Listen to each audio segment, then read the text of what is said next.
point to mentor young women. I make it a point to encourage more women to get into this business because, again, diversity is needed in the press.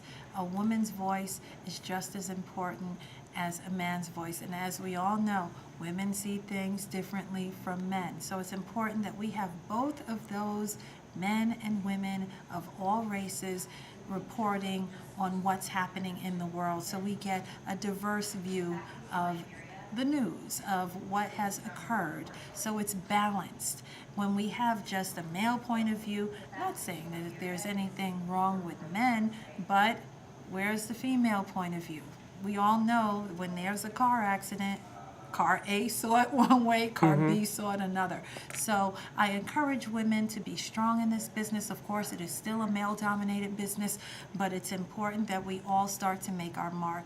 When I started at NY1, it was mostly male-dominated, and now my boss is a female, and she is a pioneering female, the first Asian American woman who is the boss of a newsroom nationwide, and I'm very proud to have watched her rise to the top. And so I encourage women not to be intimidated by this business, to get in the business, work hard, and your gifts will make room for you. That's something my mother always says. Your gifts will make room for you, no matter what gender, no matter what race.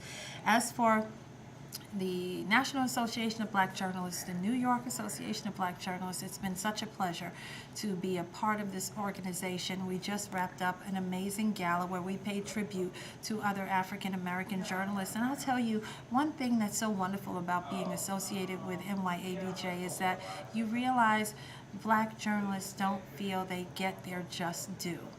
And when we paraded them on stage and said thank you, and we honor you for your 30 years of service, Dana Tyler. We honor you, Dean Baquet, for being the first black executive editor of the New York Times.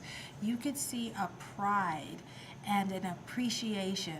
Someone noticed what I did. My people care. You know, it's one thing when everyone makes a big deal about, like with Dean, with being the first African American head, but it's quite another when the family goes, bravo. Wow. And that's so important that we support and uplift our colleagues. The first black managing editor of the Daily News was also present, Robert Moore. Most people don't even know that he's broken barriers in the Daily News. So it is just such a pleasure to be part of an organization because it is important to let people know, keep going, great job. Here's your support. Here are resources to make sure that the up-and-coming African Americans can get into the business, and just to show support and love, and we all need that.